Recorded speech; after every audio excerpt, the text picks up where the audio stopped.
on Coast. I was listening to Coast AM on their podcast, and it's a paid podcast, and the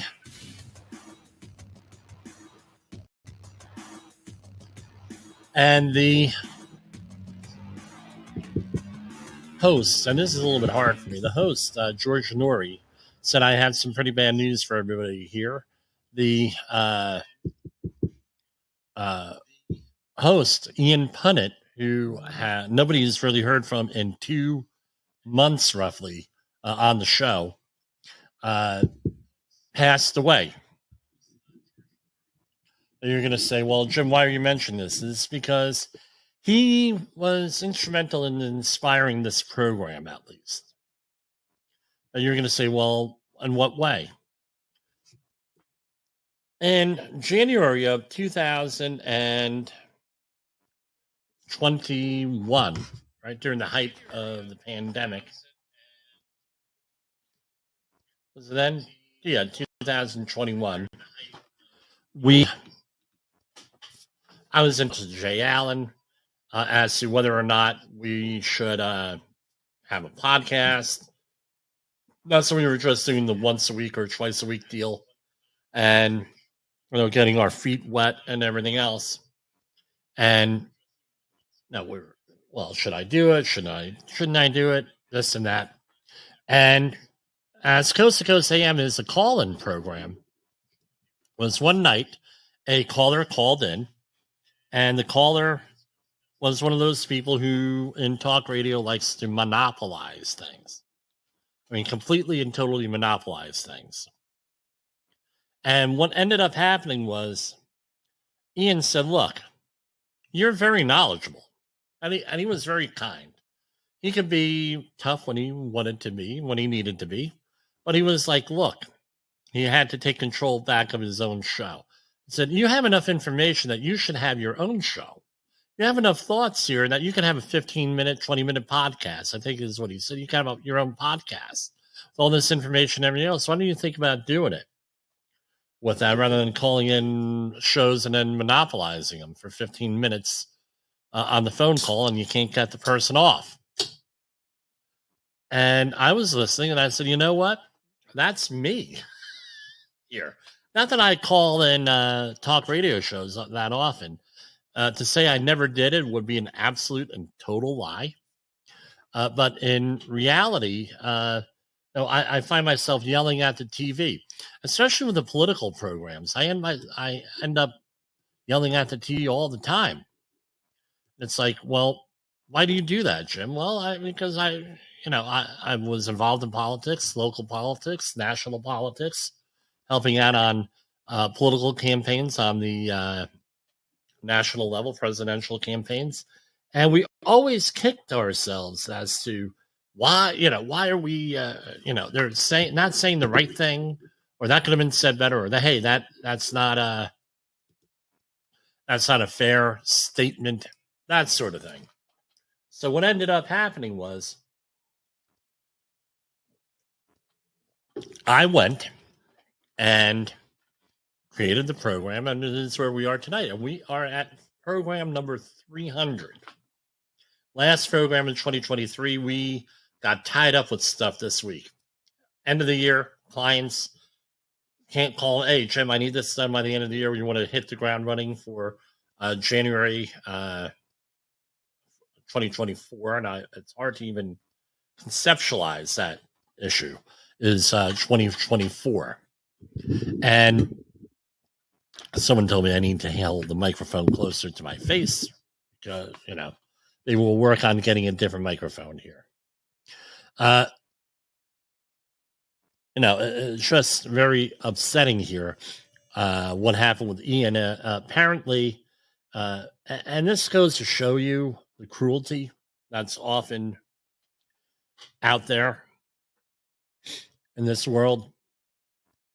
People, it wasn't announced right away what he died from, and it still hasn't been announced, just in general, was that he had a genetic illness that had to do with the liver.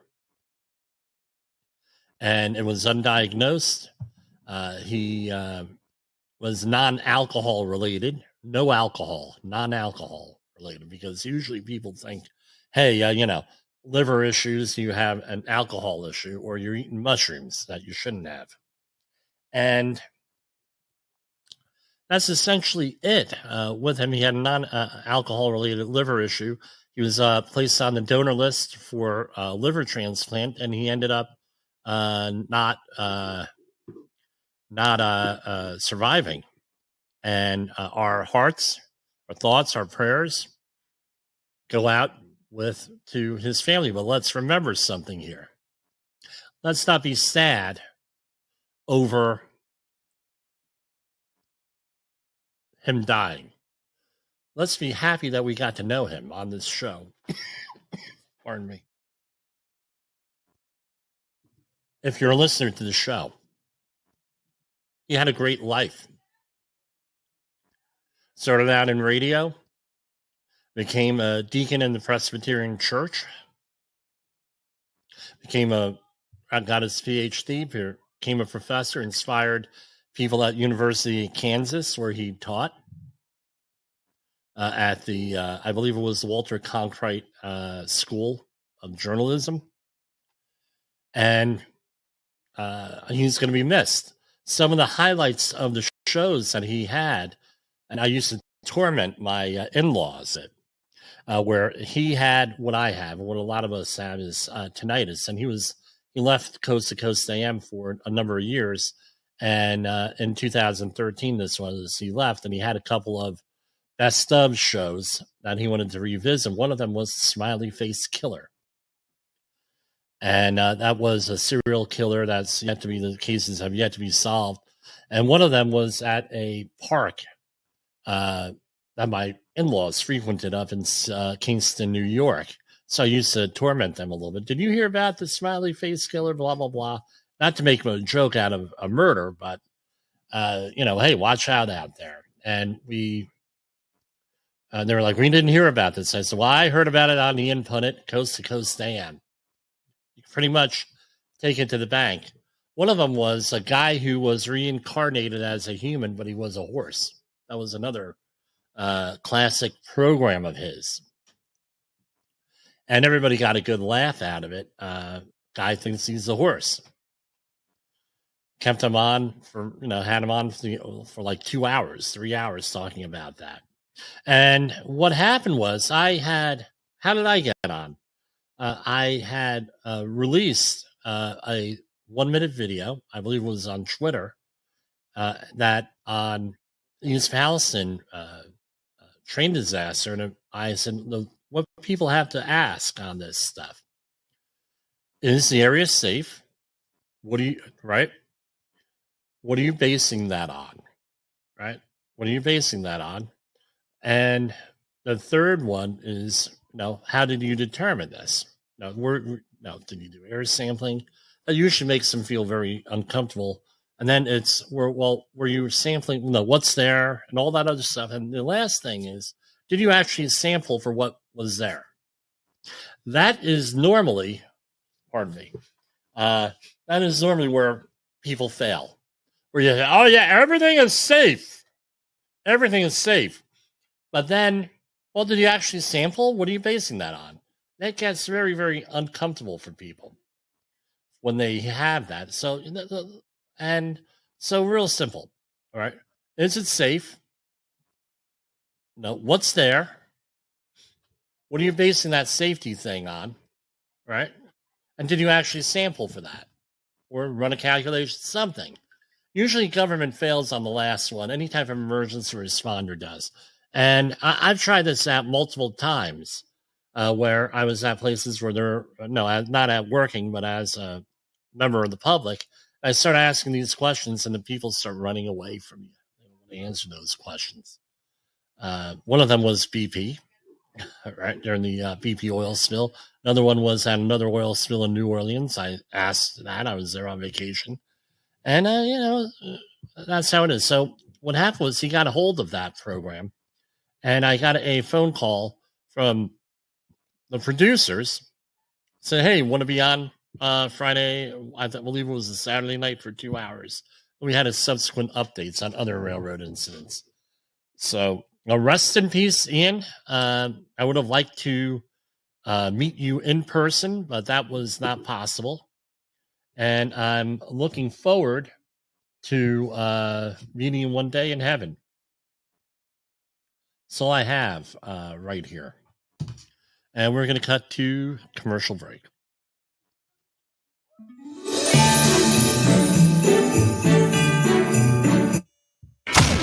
In the professional safety community, communication and planning are just a few keys to your program's success. The question many practitioners have is, where do I start? Dr. Jayallen, the creator of the Safety FM platform and host of the Rated R Safety Show, has built a global foundation to help you along the way. Go to safetyfm.com and listen to some of the industry's best and most involved professionals, including Blaine Hoffman with the Safety Pro, Sam Goodman with the Hop Nerd, Sheldon Primus with the Safety Consultant, Jim Poesl with Safety Wars, Emily Elrod with Unapologetically Bold, and many others.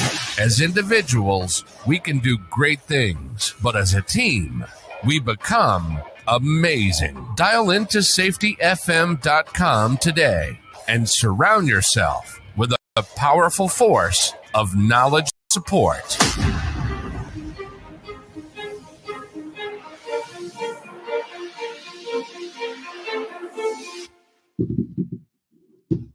OSHA recordables, catastrophic losses, environmental disasters. You want answers? So do I. This is Jim Poesl with Safety Wars. That's my daddy! Yes, I am your father, Jessica. All right, so to honor Ian Punnet, we're going to do... let me pull up the tab here.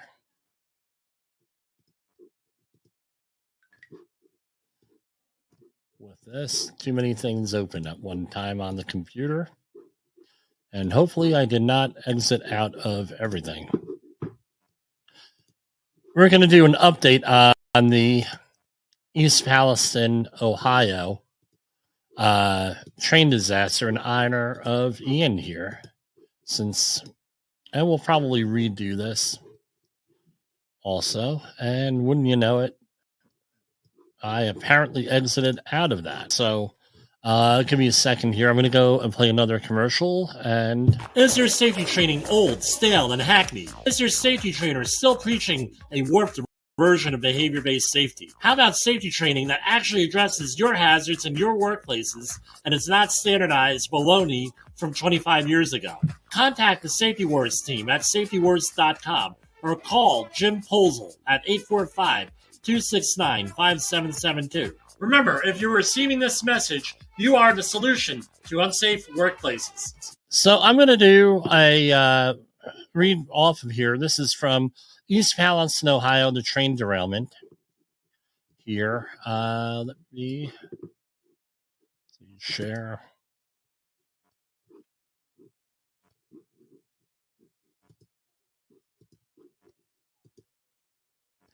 All right. So here I have, and let me make sure it's this playing correctly here. For some reason, it's streaming, but okay, here we go. I don't understand some of this sometimes, how this technology works.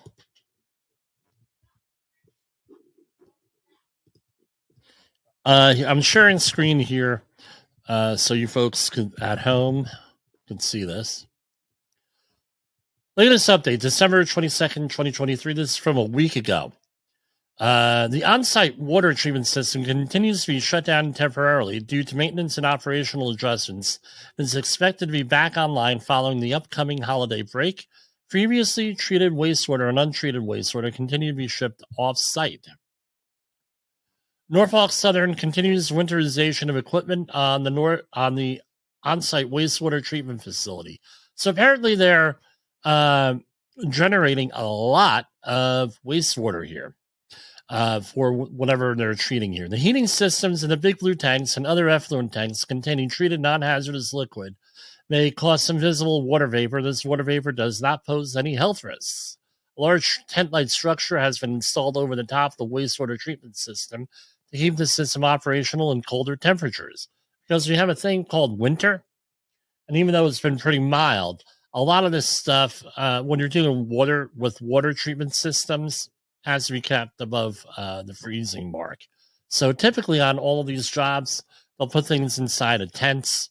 They may build temporary steel buildings, things of that nature, Quonset hunts, to try to keep things heated here. So work continues in the underground culverts in East Palestine. The culvert running underneath the municipal building was finished last week. The final culvert to be cleaned out is being assessed to ensure the work can be safely done to the length. Field work to implement going on and on and on. And they're doing confirmatory sampling. The EPA leading the Unified Command, EPTD, emergency response has approved the work plan for the next phase of the cleanup. The soil characterization work plan details the final comprehensive sampling as the cleanup enters last stages of excavation. Sampling began this week and is intended to be a double check to ensure that the cleanup has been fully successful and that no contamination has spread to response activities. 2,500 samples will be collected as part of this plan. So essentially what's going on is they've removed all of the stuff that's visually contaminated. And I imagine, I'm not involved with this, and I haven't been following this extremely closely, but normally when you do a sample here, when you do an excavation, you're going to go with real-time air monitoring machines, primarily photoionization detectors, PIDs, or FIDs, which are flame ionization detectors. And you're going to go and you're going to clean up everything, and you're going to be visually seeing things. You're going to be screening things with one of these machines, and it's an air sampling machine, and it measures volatile organic compounds in the air. Now, a couple of ways you could do this in the field. They put the samples inside of containers, heat up the containers, and they take what is called a headspace thing. So in this can of soda here, the seltzer water, for example, we have it's about half full, has a headspace, and they cover the top of it. What they do is they put the flame ionization detector probe or PID probe on the top, and just because it's contained and you have it off gassing into here, now you're able to determine whether there is contamination or potential contamination. Now, the problem with the field air sampling equipment is that it is more qualitative than quantitative, meaning it's going to give you an idea.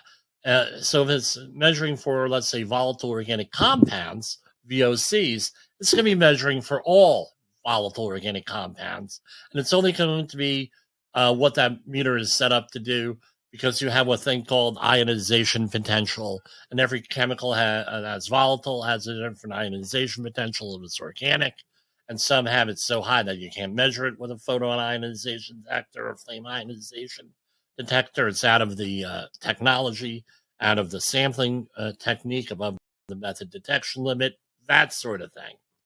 So what ends up happening is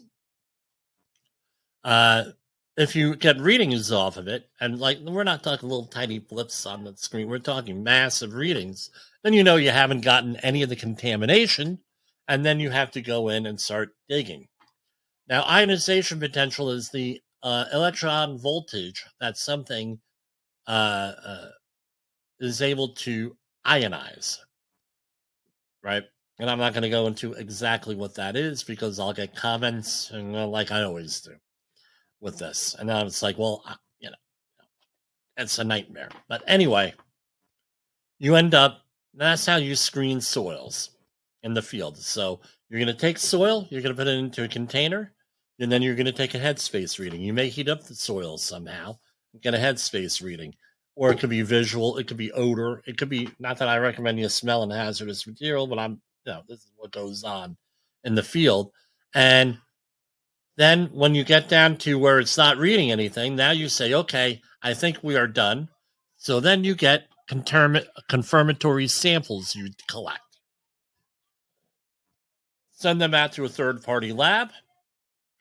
And what happens is you get sample results back. Then you go and if it's dirty, you continue to excavate. If it's clean, you backfill everything with certified clean fill on that. Now, you're going to laugh over this. I was on a job where this happened, where they backfilled everything, and they got the material from a quarry, and they had volatile organic compounds in the original site. It was what we call here in New Jersey historic fill, and what that is, it could be anything, right? It's legally non-hazardous, but it could be anything because they backfilled the swamps of New Jersey in and around Giant Stadium on Route 46 with everything, right? Everything that they got. So it could be anything. And what ended up happening was they backfilled the area with radioactive material. So they cleaned up one thing, volatile organic compounds. They backfilled it with, and heavy metals, they backfilled it with low-level radioactive material inadvertently from a quarry up in North Jersey. And what's funny is that they were able, based on the chemical profile or the profile and the radiation levels, they were able to determine which quarry it came from. And they got a bill. Right. So one of our listeners here who works with me there got a really big kick out of it. He was laughing about it on here. So here we have the full characterization work plan. Let's click on that. So let's see what we have.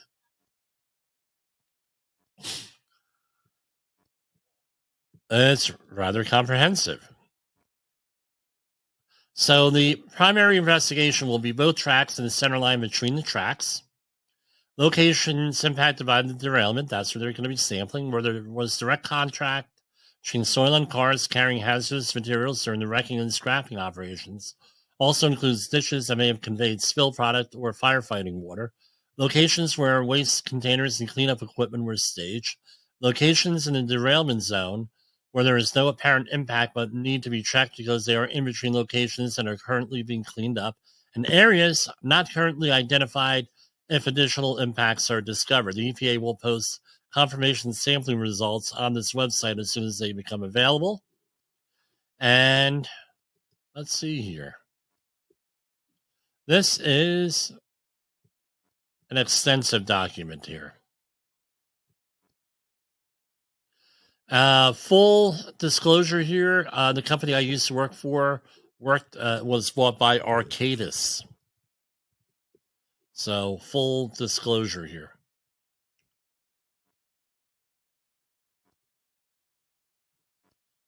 And we're going to scroll down.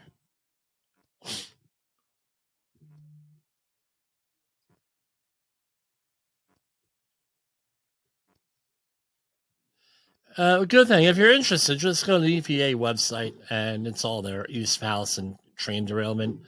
That's a rather comprehensive data, and we have everything else here. I mean, if you know a graduate student or somebody in high school that wants to do a science project on this, is probably a good one. We had some data analysts that are friends of our program here looking into some of this stuff here. And let's look up the newsletter. And they're saying there was no... Last week, crews finished the qualitative sheen assessment in Leslie and Sulphur runs. Every 25 feet, the creek web was observed to look for any visible sheen. If observed, it was qualitatively graded on a 0 to 3-point scale. Crews photo documented the sheen and sampled the sheen and nearby sediment where sheens were heavy or moderate. More than 821 locations were assessed in Sulphur and Leslie runs. And EPA will use that information to see what's there. So you see the sheens, if you can see it at home. Last week, crews completed assessments on most culverts under East Palestine to prepare for a cleanout. No evidence of derailment-related chemicals were detected in air samples during the excavations. 3 of the culverts have been cleaned, including removal of sediment and debris, and a 4th is nearing completion. And they have on-site wastewater treatment system here set up. And they basically shut down for Christmas. So that's what's going on with that.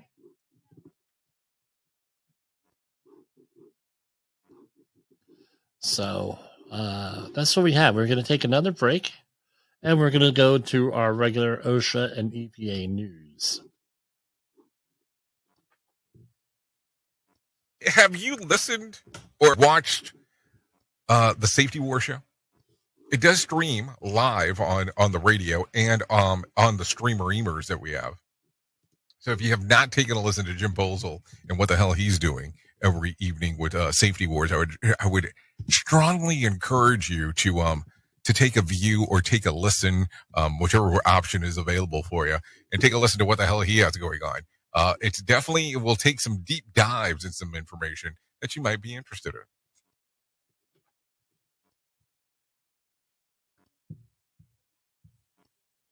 This is Safety Wars, broadcasting to our brothers and sisters in the occupied territory of behavior-based safety. Get out your secret decoder ring. Here is your nightly message. How you respond to failure matters. How you respond to failure matters.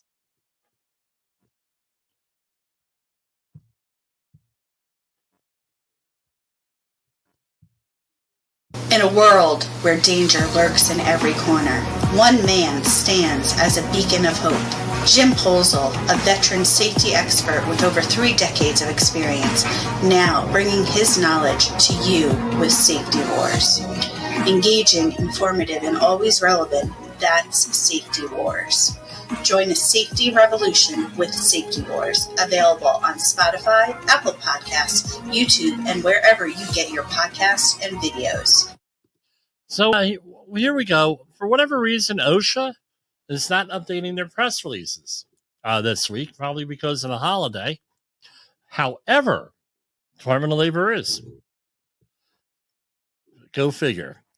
Here we have a news release. Illinois contractor continues to expose construction workers to deadly fall hazards. Employees observed in danger twice within the month in a subdivision. And again, let me mention here.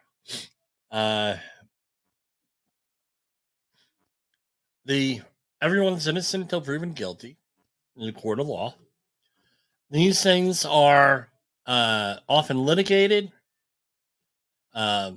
negotiated, vacated, and everything else. So this is not the final thing on here. And everyone's innocent until proven guilty here. So I'm only going by what's on the press releases here from OSHA and the Department of Labor.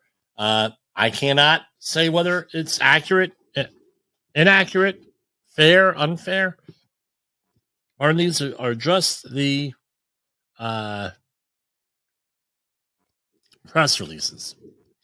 Twice within a month, an Illinois roofing contractor cited previously more than 20 times for violating federal workplace safety regulations was again found exposing employees to falls as they did residential framing work on houses under construction in Savoy.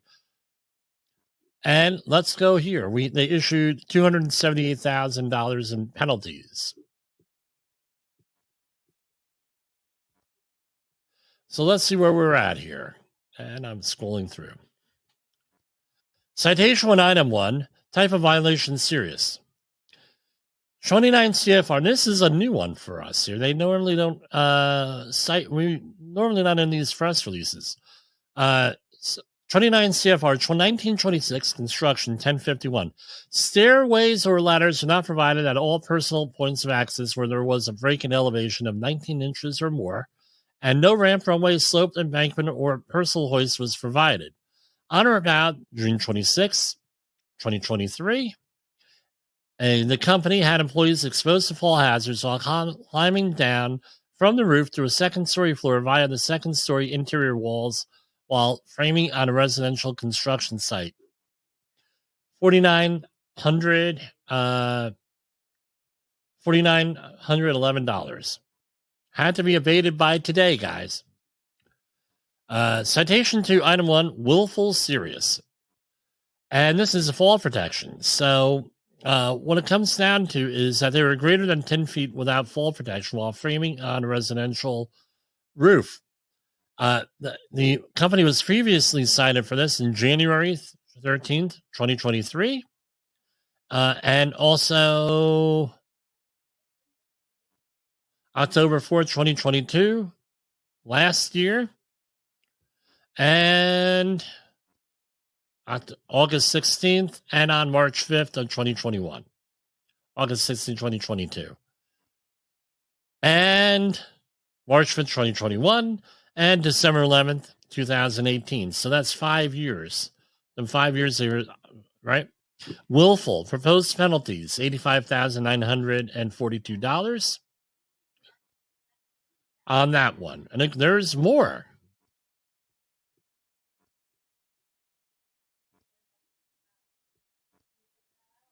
Here we have one here.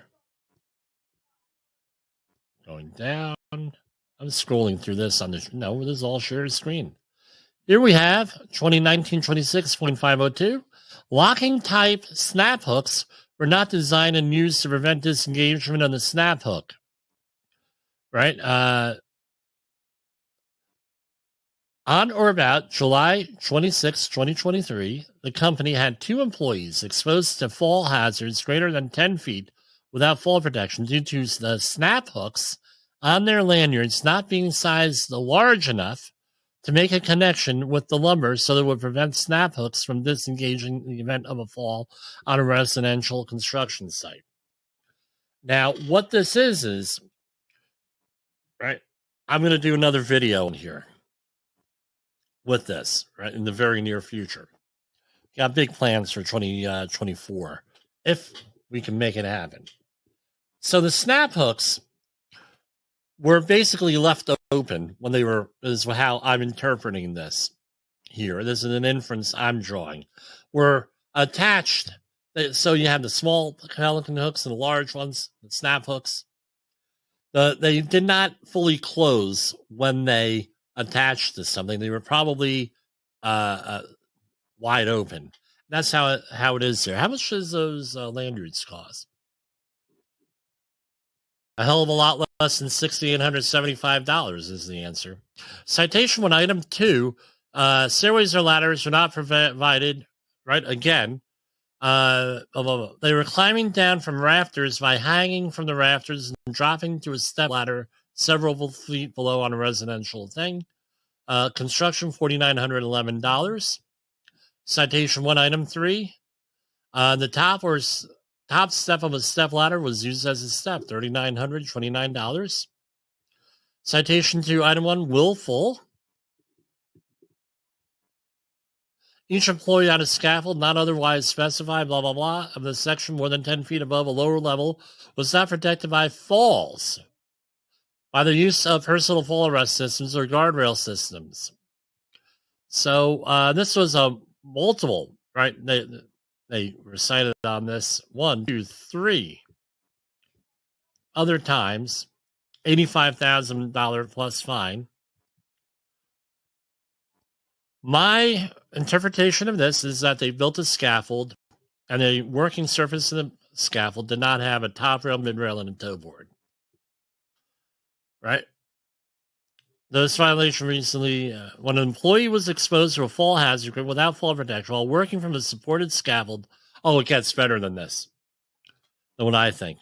They're working from a supported scaffold, which was lifted by a Class 7 forklift, a rough terrain forklift, possibly a lull, right, on a resident. So they put the scaffolding on a forklift and raised it up. Great. And probably, usually, my inference was wrong here. I'll admit it. But often what they cite this one for is from not having the working level as a top rail, mid rail, and a toe board. $85,942. Citation to item 2, willful serious. Again, no fall protection greater than 6 feet, $85,942, for a grand total of $187,599. I don't know what to say here. They're willful, they're willful, right, at this point.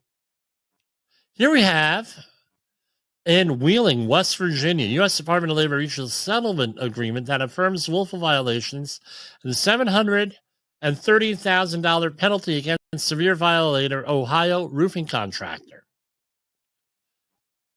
And do they have a link? Here you go. The U.S. Department of Labor has reached a settlement agreement to resolve litigation following a March 2022 investigation on the worksite in Wheeling that resulted in a dozen citations issued against an Ohio-based contractor with an extensive history of exposing workers to deadly falls. The settlement agreement between the department's OSHA and the company affirms 12 citations issued by OSHA, 6 egregious willful, 5 repeat, and 1 serious, and the corresponding $730,000 in penalties the company must pay along with enhanced compliance measures. The citations followed an inspection on March 29, 2022. After OSHA received a complaint that alleged the company did not provide fall protection to workers replacing a roof atop a 2-story office building in Wheeling. OSHA cited the contractor for failing to ensure the use of fall protection and safety glasses, allowing unsafe use of portable ladders, and failing to provide training to employees on fall hazards. You know, they could have called us up here, 845-269-5772. We could have supplied this to them. As part of the settlement, they're hiring a safety consultant, make all improvements recommended in their report, and they have to submit a plan to OSHA, accept unannounced monthly audits conducted by the safety consultant at the company's work sites, and written reports submitted to the employer, which the employer must retain, and inform OSHA of its current and future work sites and allow entry for investigators. And they shall not oppose the entry of a Section 11B order of enforcement. Okay. The company is based in Millersburg, Ohio. It is a roofing siding contractor that works throughout Ohio, Pennsylvania, and West Virginia.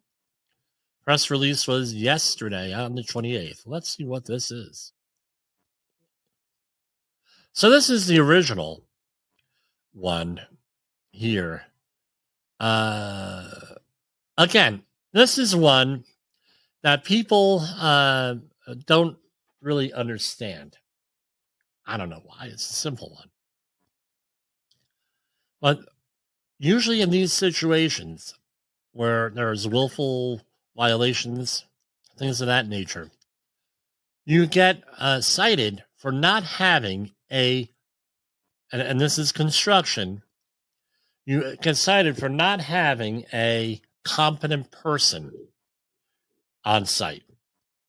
And this is 1926.20. The employer does not initiate and maintain programs which provided for frequent and regular inspections of the job site, materials and equipment to be made by a competent person. That means someone who is able to inspect the job site, assess hazards, and able to correct them. I got hired many years ago as a competent person. I got onto the job. I said, you got to fix this, this, this, and this. They said, we ain't doing it. Guess what? Then I'm not the competent person because I don't have the authority or the ability to fix things because you gave me the New Jersey salute or displayed the state bird to me. All right. The employer does not maintain programs which require the frequent and regular inspections in the job site. Those have to be done in writing, by the way. The material and equipment by a competent person got to be done in writing. The employer did not conduct inspections of the work site or equipment for employees performing roofing work on a steep roof, exposing the employee to fall and struck by hazards. Again, that was $14,000. Citation 2, item 1, type of violation, willful serious. No fall protection. Citation of $145,000.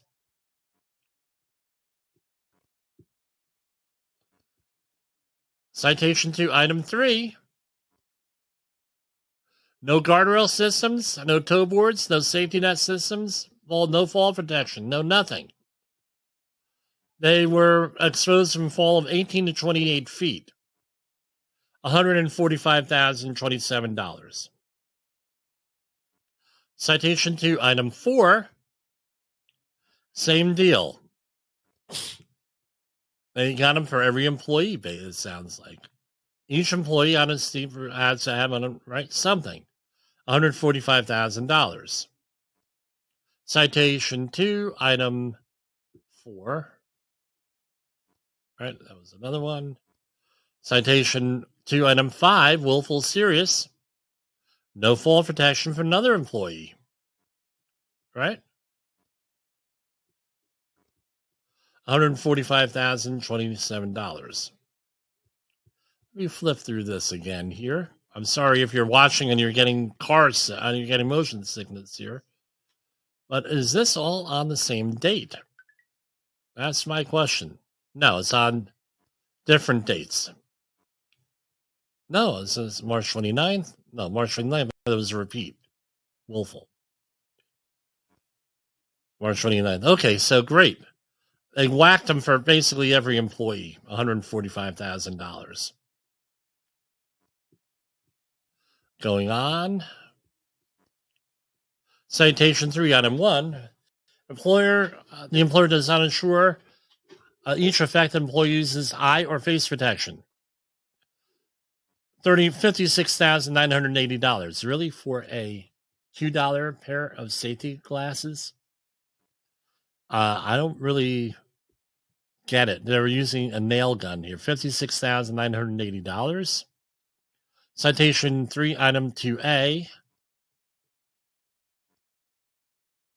No training program for employees exposed to fall hazards.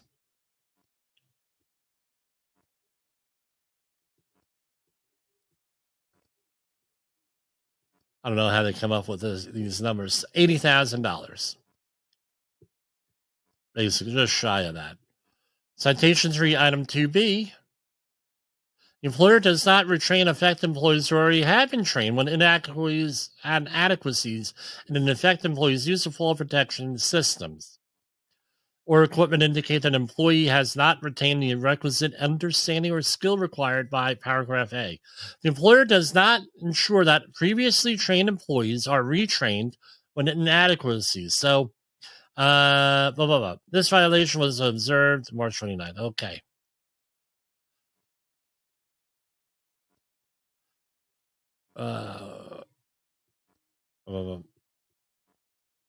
So apparently they were able to, and apparently this is $0. Employees were trained. They might have had documentation, but they weren't following their training, so they got cited for it. Citation 3, item 3A, violation, repeat serious. The ladders weren't big enough. They have to extend 3 foot above their landing. How much was that? $68,371. Wow. Here we have the employer does not provide retraining for each employee as necessary so the employee maintains the understanding and knowledge acquired through compliance with this section. And that's 1926-10, which 1926-1060, which has to do with ladders. Again, what did they say? Well, you trained them. They said, hey, this is often what happens. I'm not sure about this, but they say, hey, we trained them. We told them. They just don't do it, and we're not going to enforce the rules. Well, cited for $0. But I tell you what, they tried to run with the compliance person. Apparently, I'm drawing another inference. It could be right, could be wrong. And this is what happened. Hey, we told these people to do this, and we didn't do it. No, that's the way it is. Well, guess what happens? Well, then you know you have a problem with the employees and you're not correcting it. Well, then it's on you, Mr. Employer. The employer does not verify compliance since 1926-503. No training records. Again, no training records, $455. It's a repeat. So proposed was $1,090,231, and they were able to contest this. I'm betting, and they had an attorney. Probably cost $300,000 on the end of this. Down to $730,000. Better than almost 1.1 mil, but still a lot of money. How much work are they going to have to do to make up for that?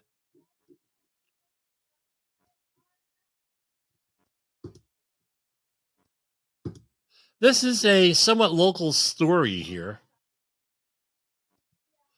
And this is a general industry thing here. And this is 32 serious violations. Wow. And this is the Oakland Manufacturing Company, June 2023. This is less than 20 minutes away from where I'm broadcasting here. And here we are. OSHA inspectors found a company failed to do the following. 1, make sure to keep walking working surfaces free of hazards and install guardrails at the proper height. Keep exit routes free and unobstructed and post exit signs correctly. Properly train workers and make sure they use personal protective equipment. Provide machine guards. Store flammable liquids safely. Perform a workplace hazard assessment. I usually do that in January, so give me a call.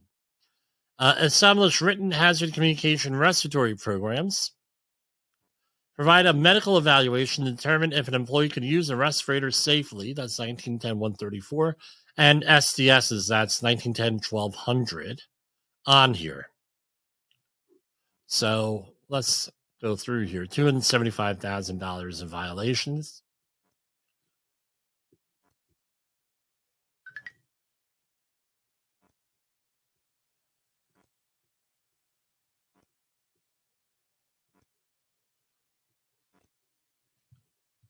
Okay. Citation 1, item 1, serious. It was a general duty clause violation, right? A red metal warehouse aid box was utilized to lift up personnel on a forklift for different tasks for over a several year period. This operation was last observed on July 4th. Among other things, one feasible means to follow again. They should have had a man lift. So what they did was they had a job-made container, is what it looks like, and raised people up and down on a forklift. I tell you what, the company that is named after a river in South America sells metal cages for forklifts for using as a man lift. I never, ever recommend those, ever. Unless you have a lot of insurance, number 1. Number 2, it's been signed off by the manufacturer. Number 3, it's been signed off by an engineer, and everything is all copacetic. That never happens, by the way. I would now. How much do you trust that forklift operator? Not to kill you. That's a question. I've seen this done. I worked my way through college in a warehouse, so I've seen this happen all the time. Again,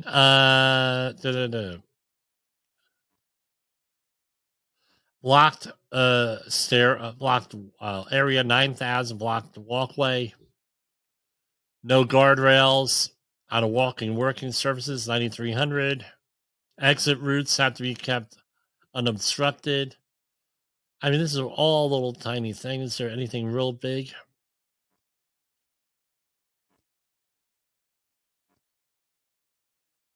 No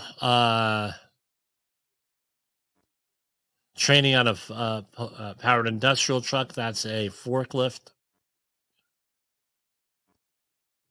there's a whole bunch of stuff going on here. I don't know. I don't even know what to say at this point with this. Let's take a little pause here with this, and we'll go on from there. Okay?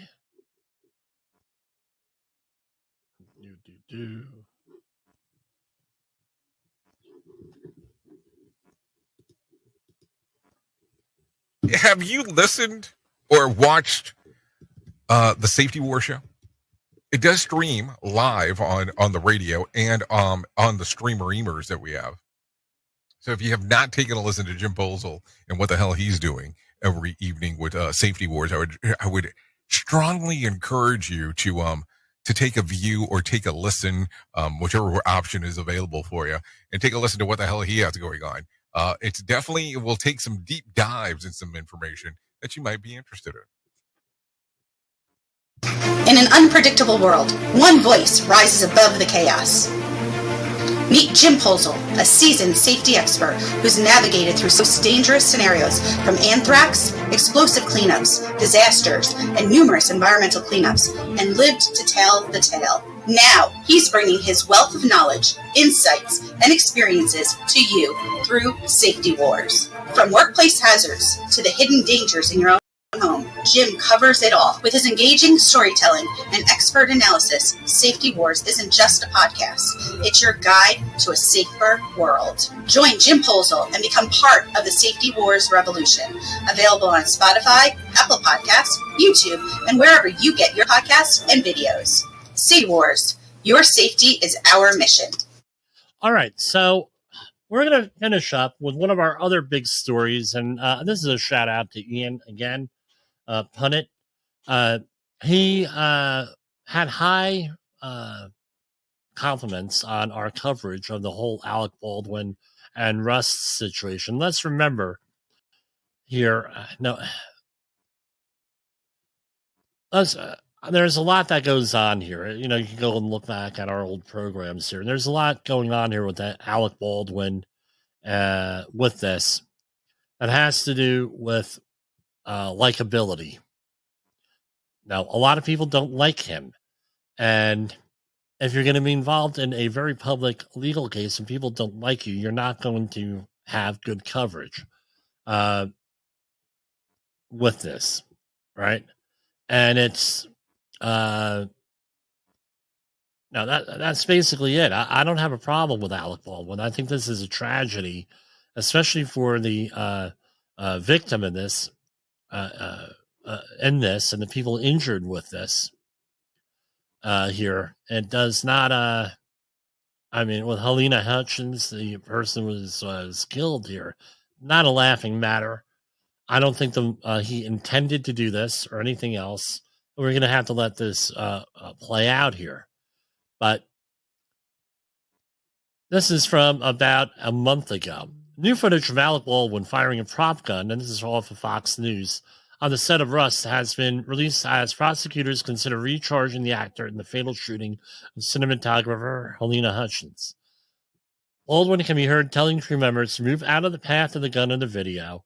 Footage was reportedly taken before Hutchins was fatally shot on October 21st, 2021. Now, wait a second. I'm going to shoot right, but do you mind going to the other side of the camera? I don't want to shoot toward you. At another point, Baldwin seems concerned for the safety of whoever is behind the camera, saying, I don't know why you're going up the hills and all this other. You're going to break your leaping neck. Later in the clip, a woman can be heard saying, everyone doesn't need to be right here in the path of the gun. Could you please move? A representative for Baldwin did not immediately respond to Fox Digital's request for comment. Again, special prosecutors revealed that they would ask grand jury to decide if Baldwin should face criminal charges yet again, nearly 2 years after Hutchins' death. After extensive investigation, additional facts have come to light that we believe show Mr. Baldwin has criminal culpability, according to special prosecutor Carrie Morrissi and Jason Lewis. I don't know, with this. This is a tragedy here with this and continues to hurt everybody. This was from last week. Alec Baldwin unlikely to testify against Russ Armour, Hannah Gutierrez-Reed. Actor Alec Baldwin is not expected to testify against Russ Armour, Hannah Gutierrez-Reed when her trial begins in February 2024. We'll be following that on this show. The rookie Armour is faced with 2 counts of involuntary manslaughter and 1 charge of tampering with evidence in connection with the October 2021 death of cinematographer Helena Hutchins. Alec Baldwin, right? So, we'll be following that. That's the last update. So that's it for live programs on Safety FM for 2023.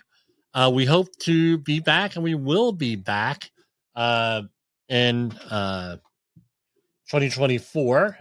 And let's see. Let me make sure we have everything going here with this.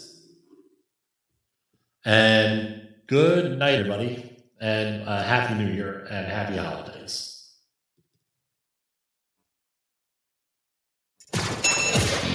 The views and opinions expressed on this podcast are those of the host and its guests and do not necessarily reflect the official policy or position of the company. Examples of analysis discussed within this podcast are only examples. They should not be utilized in the real world as the only solution available, as they are based only on very limited and dated open source information. Assumptions made within this analysis are not reflective of the position of the company. No part of this podcast may be reproduced, stored in a retrieval system, or transmitted in any form or by any means, mechanical, electronic, recording, or otherwise, without prior written permission of the creator of the podcast, Jay Allen.